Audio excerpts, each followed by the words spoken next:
sing, and draw some things. Art Squad. Stories told in drama shows. Art Squad. Come together, we're a team. Art Squad. We can get through anything. Art Squad, come join the Art Squad. We are the Art Squad. Let's go! Hey, and welcome to the Art Squad. Today, we're going to be creating comics with Kean. So bring your pencils, paper, and imagination. Hi there, my name is Kean Sue. I'm a cartoonist, and today we're going to be talking about colors. Now, colors are a great thing to add to any drawing. They can really bring a lot of life to your drawings. And one thing they're also really good for is adding emotions and sort of communicating feelings. You can sort of add colors to characters on their faces and on their bodies, but you can also add colors to the backgrounds behind them to sort of accentuate what they're sort of thinking and feeling. And that's what comics really is all about, is sort of communicating these different ideas. So I'm just going to get right to a couple of examples. And I'm just going to sort of draw a couple of faces here. So all you need are your own pens and maybe some pencil crayons. I really like pencil crayons because you can sort of layer them on top of each other and get all sorts of different colors going on in your when you're actually coloring your drawings. So we have two faces. We've got a happy face and an angry face, right? But if I add just one color, red, if I add it to the first drawing, and if I just color the cheeks just a little bit red on either side, what does that look like to you? That this character maybe is embarrassed, or that they're blushing, right? That they're smiling, they're happy, but they're also maybe a little bit embarrassed, or a little bit, or maybe someone said something really nice to them and they're really, really happy about it, and so their cheeks are all blushing. And the same thing with the angry face. If I were to color in the face actually completely red, now what does that face look like to you, right? This angry person is really, really angry, right? They're so angry, their face has turned red. I almost want to draw like steam sort of shooting out of their ears. That's how mad they are, right? And that's just with the color, one single color, the color red. And with other colors, we can also use them to communicate other things. So I'm just going to draw two identical faces here in this case. We're going to have sort of two faces that are sort of unhappy, with their mouths turned down and their eyebrows sort of going up. And I'm just going to color their faces in again.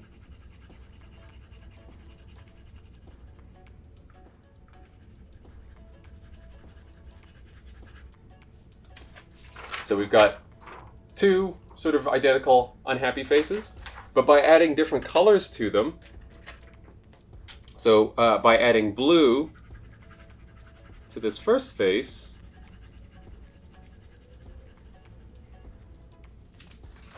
now what does that sort of communicate to you, right? Maybe this person is unhappy because they're cold, right? They're so cold, all the blood has gone out of their face, and their skin is turned blue. Maybe they're unhappy because they're cold, right? Because of the blue sort of communicates that their body is very, very cold. And if I were to add green, now what does that sort of communicate to you? That maybe this person is unhappy because they're feeling sick, right? Maybe they ate something that didn't quite sit well with them, or maybe they were riding a roller coaster and now they're going to be really, really sick. They don't feel so good, and that's why they're unhappy. So we've got these two different colors and the two similar faces, but with the colors, we're sort of communicating two different ideas of why these people might be unhappy. And the same thing can be done with your own drawings and how you want to sort of show where these characters might come from. So I'm just going to actually draw a very quick drawing of, I think I'm going to make this character like an elf, like a wood elf that lives in the forest. I'm going to use very simple, basic shapes. to sort of draw them. And I'm going to use simple dots for eyes, and I think they're going to be a happy little wood elf here. And I kind of want to give them, I'm just going to sort of draw them standing in a scene somewhere. And because I want to make them an elf, I also want to sort of show where they might live. I think I'm going to put lots of stripes on this elf's. I'm going to put a lot of stripes on this elf's clothes. And elves have sort of pointy ears, right? Sort of triangular pointy ears. I think that's okay. And then I'm just going to quickly draw some plants in the forest that they live in. Lots of little triangles and maybe a couple of trees. And we'll sort of see the tree trunks and maybe another sort of tree over on this side too. And I think that's good. So I've got my wood elf here, sort of surrounded by trees and living in their forest. And now I want to add color, right? And so what color do we want to sort of make the world around him? And we sort of want to make it just sort of like a regular forest. So we've got green leaves for the trees, green for the grass, and maybe the ground that he's standing on is also green. So I'm going to color that all in green as well. And the tree trunks are going to be brown, right? Because we have sort of regular brown trees here. Maybe this wood elf sort of lives very close to the human world. So we want to make this sort of seem like a very regular place. And then the sky, we're going to just make a nice blue. If I'm going to tell a story with this wood elf, that they would be sort of set in the sort of a world like ours, where there's plants and trees and a blue sky and green grass. So now I want to start thinking about, well, what color is the wood elf going to be, right? If they sort of grew up in this world, what colors would their skin be if they've sort of spent all their time living in the woods? And because I've sort of drawn this character with like his clothes has a lot of stripes on it, it actually sort of makes me think that maybe what sort of animals live in the forest that might have stripes that they use to sort of camouflage themselves so that maybe they can't be seen, or if they're trying to hide from something that's about to eat them, right? And with the stripes, it sort of immediately makes me think of a tiger, right? Tigers are these big orange jungle cats, but they also have these black stripes that they use for camouflage. So I kind of want to give this elf orange skin, right? Like a tiger's. So this elf would also have sort of black stripes that they might use on their clothes to sort of camouflage themselves. So we've got this elf here, and also maybe what would his clothes be made out of, right? I'm trying to think about the story that this elf might have, how he lives in the jungle or how he lives in the forest. So I'm sort of thinking maybe he would actually make his clothes out of what's around him. Maybe his clothes would actually be made out of leaves or something like that. And I think a green would actually be a really nice color to sort of show that like he could hide in a tree or he could hide in bushes to sort of camouflage himself and hide from things. Because maybe this wood elf is a sneaky creature, and he has to hide. Maybe he has to hide from things that are hunting him or something like that. And so here's our wood elf. And that's sort of, the colors are sort of communicating ideas that he's lived in the forest for a very long time, and he uses these stripes, and he sort of colored a bit like a tiger. He uses it to maybe hunt for food, or he uses it to sort of camouflage himself when he gets in trouble and needs to hide from things. And so that's our wood elf, real quick.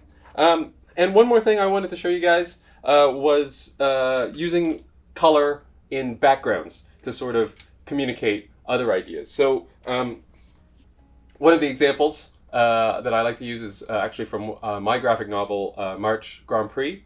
And there's a scene in here where it's just two characters and they're sort of right here at the bottom of this big panel, right? And the color around them is just a simple color of blue, right? And the idea here is that these characters are sad. They're not. They feel bad about something that they've done, and we've got all this blue that's sort of around them, and it's communicating the sadness of them. It's not necessarily on their faces, but it's the blue is all around them, and it's sort of showing their sadness.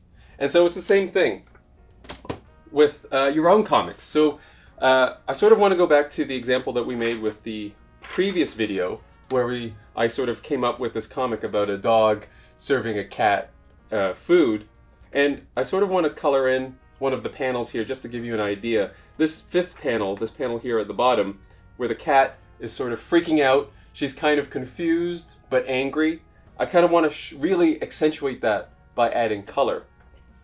And I can do that by changing the background. The backgrounds can be sort of like a regular color of a restaurant in this case, but I want to show how intense her feelings are in this one panel. So I'm actually going to color in the cat first, and I think I just want to make her like a black cat. I sort of want to just have her, so instead of showing the color on her face, that we are going to color the background to show what she's feeling, instead of sort of putting the color right there on her face. So I'm coloring in the cat black. I like a good black cat here. And she's going to have, her mouth is going to be sort of light pink, or dark red for her tongue, and then maybe a light pink for her mouth, for her open mouth. And give her a pink nose, and maybe we'll give her yellow eyes. Let me grab some yellow here. Give her yellow eyes. All right, we have our cat colored in here. And now I want to draw color in the background, and I want to make it like a really intense red, that she's kind of so angry that the color, the background around her is this bright, angry red. That's how mad she is about what's happening, that she got served a bone instead of, something that a cat might be interested in eating.